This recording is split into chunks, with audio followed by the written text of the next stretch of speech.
Welcome into the Alabama Football Report. As a reminder, we will be live for the Alabama versus Michigan Rose Bowl, the CFP semifinal.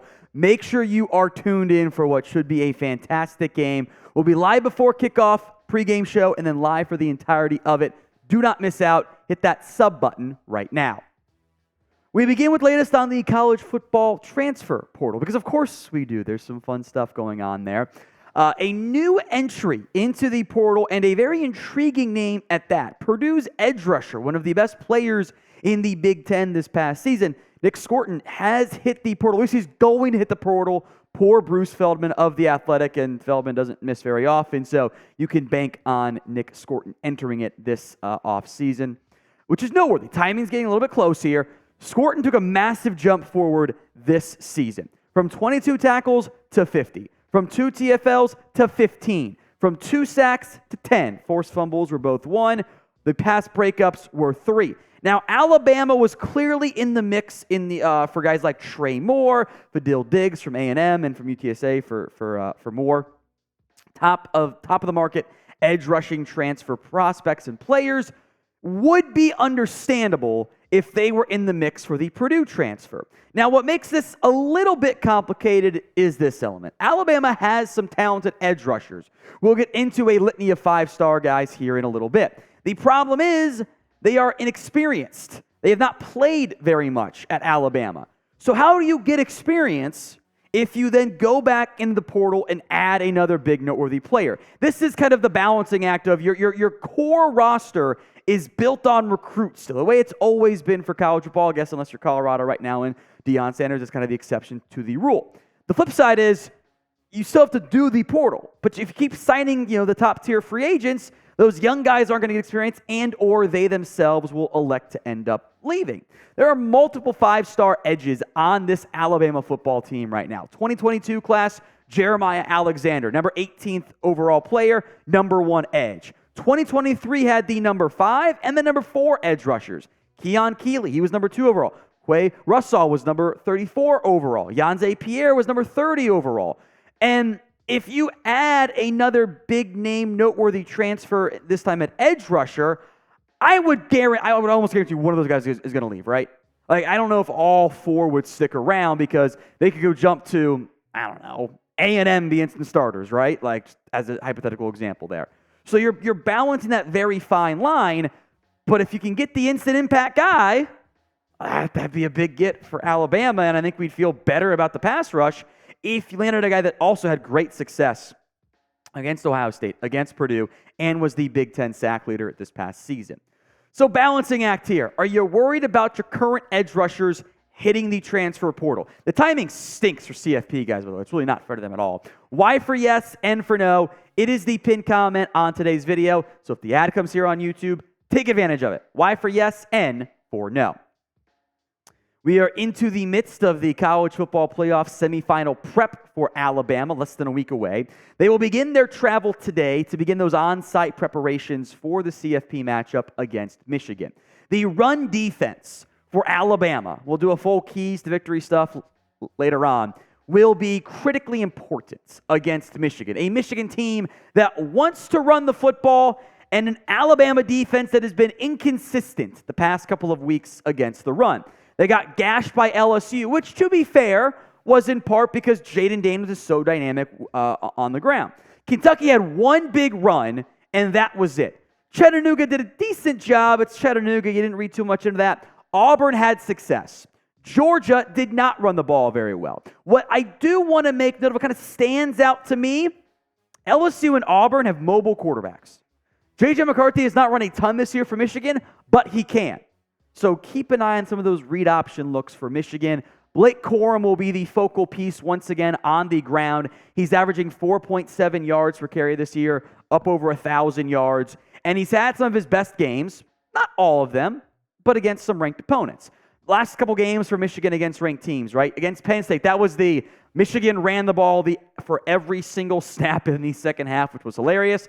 5.6 yards per carry. 4 yards flat against Ohio State. Iowa's a great defense. That's why they made it to the Big Ten championship game despite being, high school level on offense. 3.3 yards per carry. We'll spend some time here on Donovan Edwards' angle and how he impacts this Michigan ground game. But first, today's show is made possible by Prize Picks. Go to prizepicks.com/CLNS and use code CLNS for a first deposit match up to $100. It's daily fantasy made easy. You pick 2 to 6 player stat projections, more than, less than on what those projections are, and come out on top, right? You can go flex play or power play. Flex play is getting 2 out of 3, 3 out of 4, whatever. Lower payout, but you have room to get one wrong. You can do all the bowl game stuff going on right now as well, by the way. Here's my Rose Bowl prize picks. Jalen Milroe, more than passing yards. Roman Wilson, more than receiving yards. And Jalen Milroe, also more than rushing yards. One more time, folks, go to prizepicks.com/CLNS and use code CLNS for a first deposit match up to $100. Link will be in the comment section and the description of today's show. You know, Donovan Edwards' numbers this year have taken a significant dip down. He had seemingly looked like one of the best players in football, in college football, I should say, on the ground, but his numbers have kind of fallen off a cliff. It's part of the scheme, and the offensive line for Michigan not as good as it was last year, missing some key pieces. Plus, they lost Zach Zinter, I believe it was, to an injury. So they're going to be a little bit more banged up front than maybe they had been in the past. So we'll keep an eye on that ground game. It's going to be significant from that perspective. Now, the linebackers for Bama are going to have to match up against Donovan Edwards. And the tight ends, too, by the way. That'll be a key factor, but you got some safety help there, too. You know those linebackers are going to be on Edwards and on Blake Corum. That's going to be a key matchup. Can you flow properly? Can you read your keys, diagnose successfully, fill your run fits properly? All of those things are going to be significant for Alabama against Michigan. The over-under producer Chris came up with, by the way, oh boy, that's a high over-under there. It's a high one. Will Michigan run for over or under, more than less than, 150.5 yards against Alabama? Why the half? So you don't have any ties. O for under, you, or O for over, you for under in the comments section. Now let's look at some of the Michigan defensive side of the football. And this is you make it to the College Football Playoff, you almost always have a top-tier defense and offense. This is an electric and terrifying defense to a certain extent. Michigan's top pass rushers, some of those key run defenders, etc., the trench guys for Michigan this year. Jalen Harrell, 6.5 sacks this season. He leads the team. There are several other players who are kind of in the handful of sack range. I do want to make note of Braden McGregor, who's been kind of a rotation piece alongside Josiah Stewart, alongside Derek Moore. He's been very impactful this year. 7 TFLs, been a big part of that front. One of their better players, and this is a Michigan team that has a bunch of very good football players, very, very successful players as well. Obviously, Michael Barrett's drawn a lot of buzz this year for his play. Junior Colson, there's like 12 guys that are going to be draft picks on this team, and that's how you make it to the CFP. Junior Colson is a very reliable tackler. I like him quite a bit in coverage as well. This Michigan defense does not have the same household names as Dallas Turner, as Chris Braswell, as Kool-Aid McKinstry, as Terrion Arnold, Caleb Downs. There's a lot of good players. I mean, Chris Jenkins was hyped as being a potential first-round pick this year. He's been like their third defensive lineman, like on the interior. He's not played that much. It's been a different role for those guys this year. Their defensive backs / corners here have also been highly impactful. Mikey Samerstill, pretty sure it's pronounced Mikey, by the way, with kind of the extra E. He's been kind of their nickel guy. He's been very good. Playmaking machine. He is not the biggest football player. He is generously listed at 5'10", 182, but he's been awesome. Josh Wallace has been impressive. I think Will Johnson is probably the best long-term piece on this cornerback or on this defense, and he'll probably be a future first-round pick. Will Johnson is only a true sophomore, and he has not gotten beat very frequently. I mean, you can go back and look at the Ohio State tape.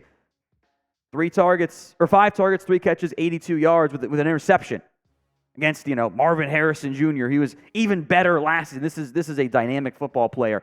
This is a tough matchup on offense for Alabama because the Michigan defense is so good. So you need Jalen Milroe to be decisive. You need him to make his decisions, stick with them, and go execute. That means throwing and running. What you don't want to see is the old, kind of go through 3 reads, get having feet, pump, fake, whatever. Milroe has shown he has the ability to hit significant big chunk plays. I want to find those explosive plays in the current, I'll call it the meta and not so much modern day football, but the meta of football is explosive chunk plays. It is much easier, and easier is all relative, of course, to have a 4-play, 75-yard quick scoring drive than a 10-play, 75-yard drive. You have to avoid the penalties. You have to successfully move those chains. If you can get those 25, 30-yard big chunk plays, now you're moving the ball and you have success on offense. The offensive line, by the way, has to protect. They've gotten better. Caden Proctor is much, much better in terms of his overall play. He has really improved down the stretch this year. Bama's benefiting. Jaden Roberts has been a huge piece for them up front at guard. I would argue, and I think even Ohio State fans would agree with me, this Bama team is the best team Michigan's played all year. So make it look like it. I mean, we saw Michigan surprise and struggle against TCU last year. Do the exact same thing. Force turnovers, force mistakes, get some explosive chunk plays on the ground and through the air. And Alabama can absolutely win this game. That's why the spread is almost at even right now. This is a toss-up matchup. Who do you need to see step up the most on offense for Alabama? Sound off for me in the comments section right now, youtube.com/@RollTideTV.